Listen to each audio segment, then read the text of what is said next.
ఇవాళ తెలంగాణలో తొలిసారిగా కాంగ్రెస్ ప్రభుత్వం బడ్జెట్ ప్రవేశపెట్టనుంది. కాంగ్రెస్ ప్రభుత్వం అధికారంలోకి వచ్చిన తర్వాత ఇది తొలిసారిగా బడ్జెట్ అన్నమాట వాళ్ళకి. సో, ఈసారి బడ్జెట్ ఎలా ఉంటుందని చెప్పేసి ప్రజలంతా కూడా ఆశగా ఎదురు చూస్తున్నారు. ఎందుకంటే 10 ఏళ్ల పాటు కేసీఆర్ పాలన సాగింది.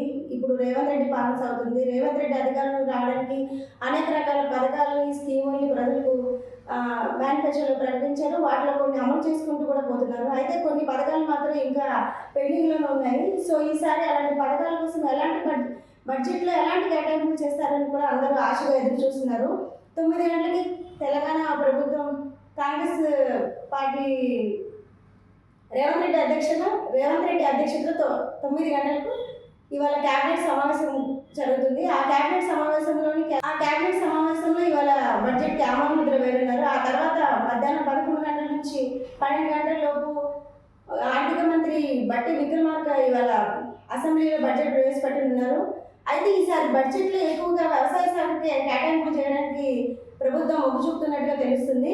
ఎందుకంటే రైతు రుణమాఫీ, రైతు భరోసా అనే అనేక పథకాలు ఉన్నందువల్ల అయితే రైతు రుణమాఫీకి దాదాపుగా 35,000 కోట్లు కేటాయించాలని ప్రభుత్వం ఆలోచన చేస్తున్నట్లుగా సమాచారం.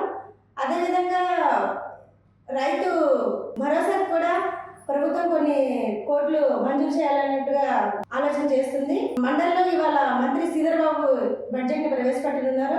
సో, బడ్జెట్లో కేటాయింపులు ఎలా ఉంటాయి, ప్రభుత్వం ఏ శాఖకి ఎక్కువగా బడ్జెట్ కేటాయిస్తుంది, ఏ శాఖని ఎక్కువగా హైలైట్ చేస్తుంది అనేసి అంతా ఎదురు చూస్తున్నారు.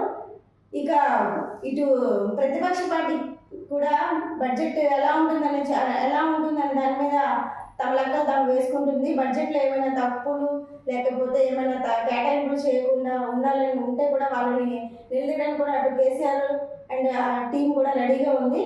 ఇక ఇటు చూస్తే ఇవాళ బడ్జెట్ మొత్తం చూస్తే 2,80,000 కోట్లు నుంచి 2,90,000 వరకు బడ్జెట్ ఉంటుందని అంచనా వేస్తున్నారు.